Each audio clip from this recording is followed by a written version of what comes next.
Dalawang lalaki ang magkahiwalay na naaresto ng mga operatiba ng Manila Police District Police Station 1 sa magkahiwalay na insidente ng hinihinalang paglabag sa Section 11, Article 2 ng Republic Act 9165 o Comprehensive Dangerous Drugs Act of 2002 nitong Agosto 7, 2026. Unang nadakip ang 29 anyos na nakilalang si Blas dakong alas 5 ng hapon sa kahabaan ng Estero de Sunog, Apog Riverside, Mendoza Street, Barangay 187, Gagalangin, Tondo, Manila. Ayon sa spot report, rumisponde ang mga tauhan ng Gagalangin Police Community Precinct sa isang reklamo ng isang concerned citizen hinggil sa umano'y transaksyon ng droga.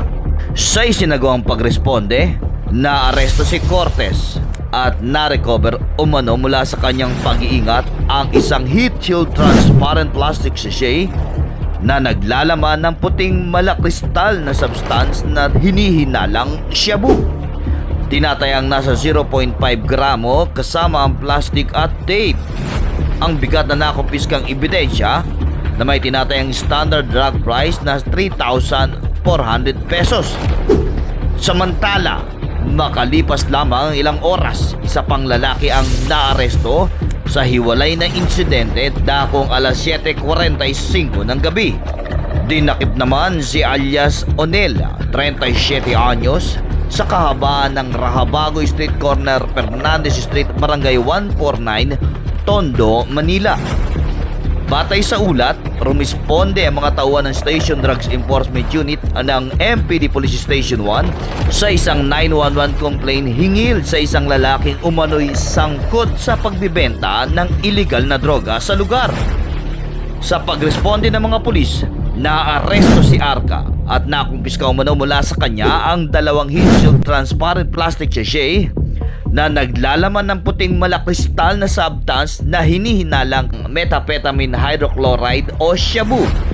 Tinatayang nasa 7.3 gramo ang kabuang bigat ng nakumpiskang ebidensya, kabilang ang plastic at tape na may tinatayang standard drug price na 49,640 pesos.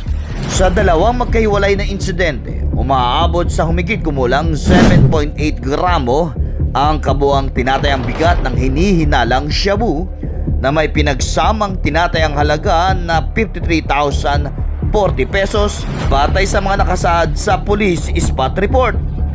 Dinala naman ang mga nakumpiskang ebidensya sa MPDFU para sa examination habang sasailalim sa kaukulang medical examination ang mga naarestong suspect.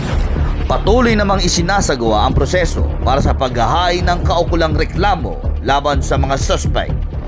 Mahalagang tandaan, ang mga substance ay hinihinalang shabu lamang at ang mga suspect ay tinuturing na inosente hanggat hindi napapatunayan ang kanilang pagkakasala sa korte. Ako si Mike Tangog. Ito ang Reforma ng Bayan.